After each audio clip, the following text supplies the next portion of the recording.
Hello, everybody. I am Dr. Ken Sable. And I'm Sabine Ramsey. Welcome to The Shift.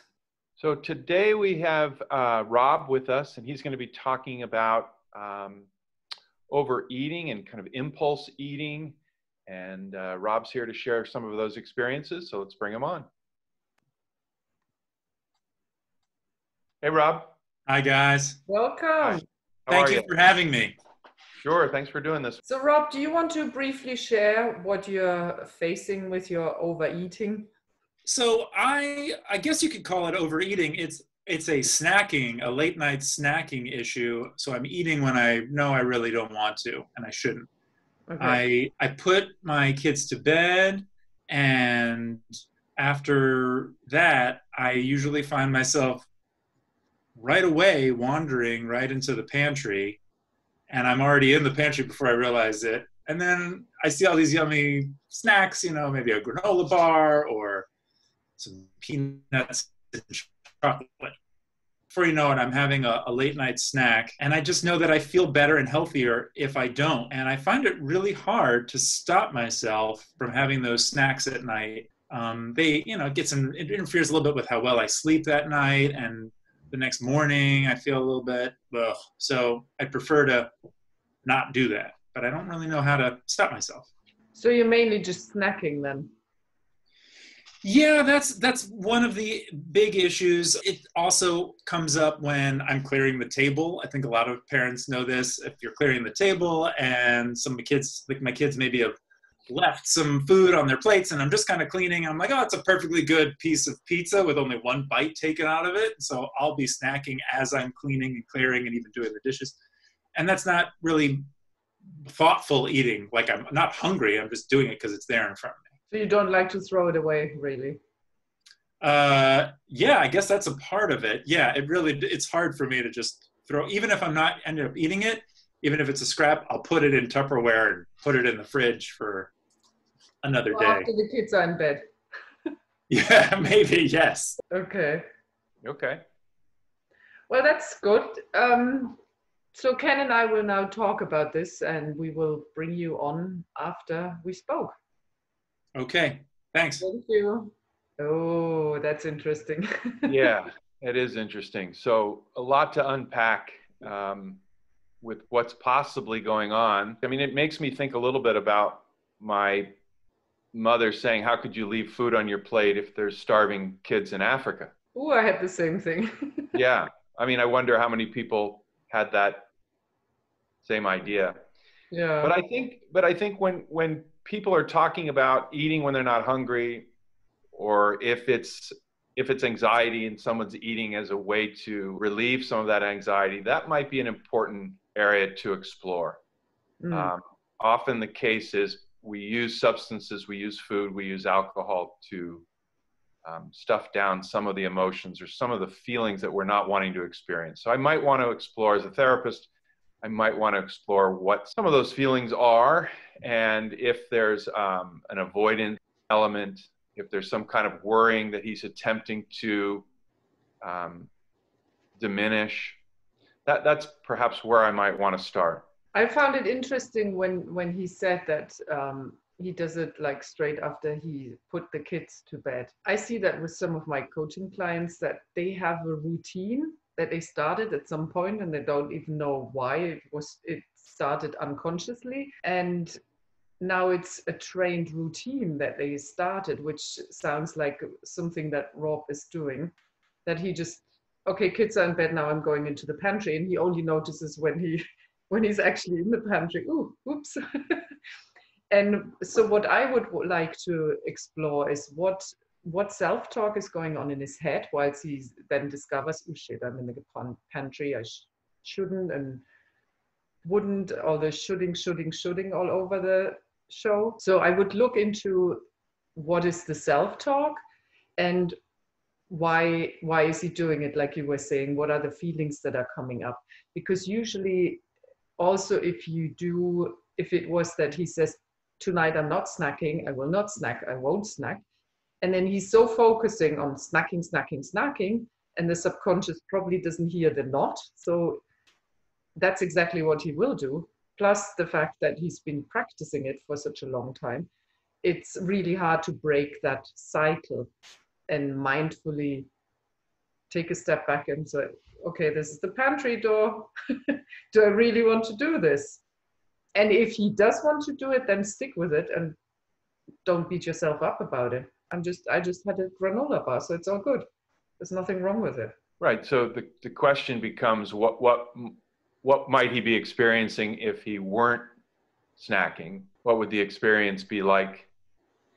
And can he slow himself down so that he can become aware, so that he can become mindful in the moment, and use some somatic strategies of paying attention to what's going on in his body, paying attention to what else is going on in his environment.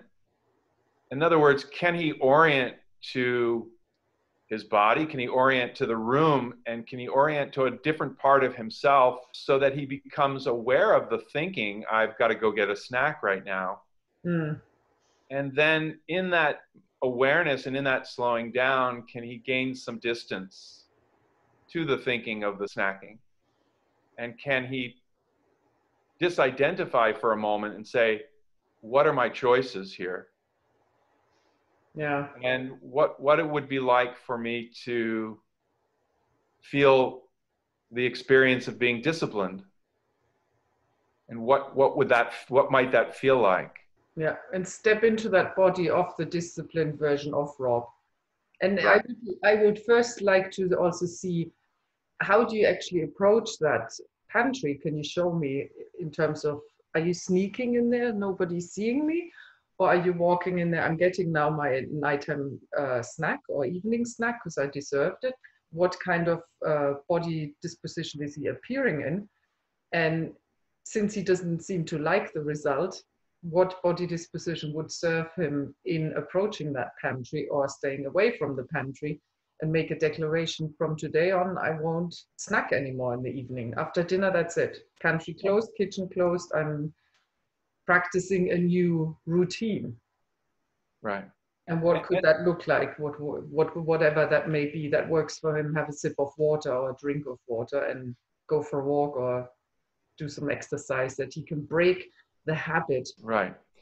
And, even taking this a little bit, perhaps maybe deeper, with the primitive behavior of reaching, is the reaching for the food a substitute for reaching for something else that he's wanting, that might be more nourishing? Mm. And really, can he begin to, in the moment, if he can slow that down and become aware of the choice and become aware of his thinking and become aware of the impulse to want to eat, can he pause long enough to then pivot towards what else is possible? What's an alternative to the behavior?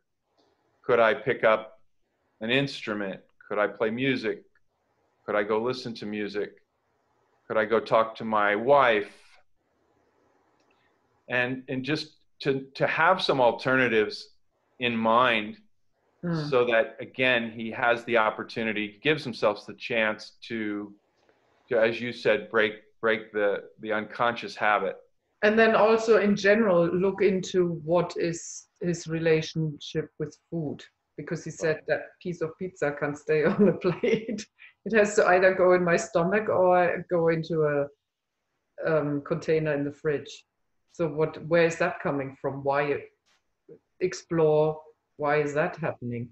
Right. And I think too, if Rob, in a pragmatic sense, can each time begin to delay the impulse, in other words, to say, well, tonight I'm going to wait 2 minutes before I go snack.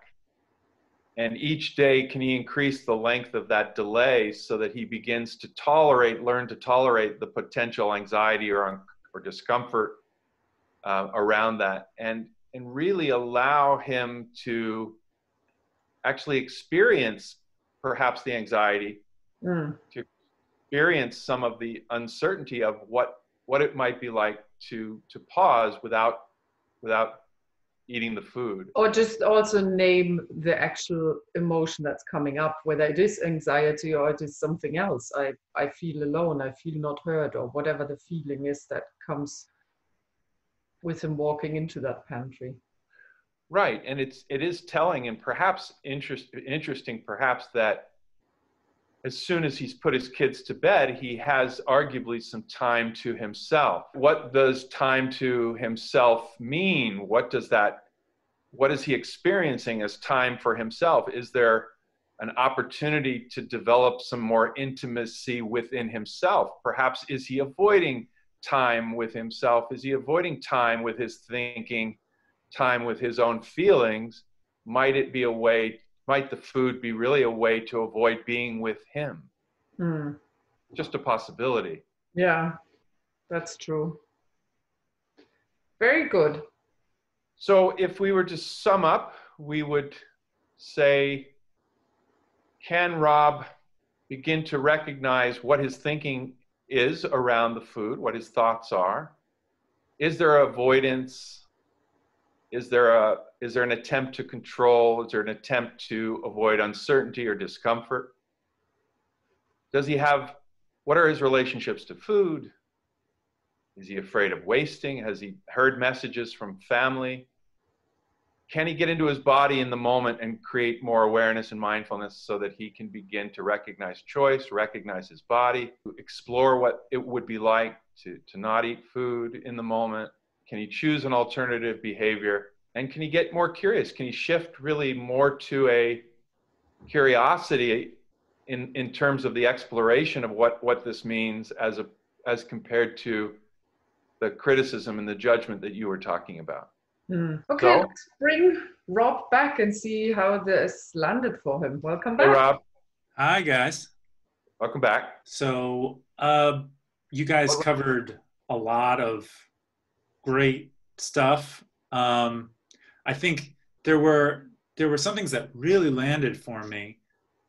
Sabina, the idea of looking at what kind of body language am I giving to just like what's my posture when I'm walking into the pantry? Am I slouching and hiding and sneaking in, or am I just walking in because this is what I'm going to do and that's perfectly fine with me? Ken, you were talking about the idea of being aware of my thoughts, and I haven't really been aware of what am I thinking. I just find myself there.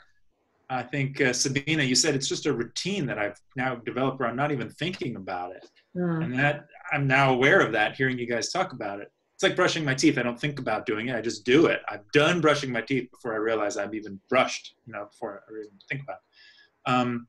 So all of that, I think also the idea of delaying for a few minutes.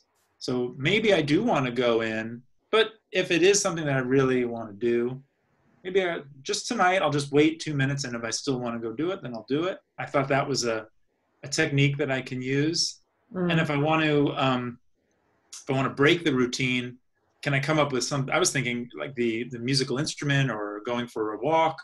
Can I come up with something else for myself to do? That's a way of ahead of time, me thinking about what I want to do. Strategic planning, and it takes 21 days to break a habit. So. Okay, if I get started now, 3 weeks from now, maybe I can start to see some results.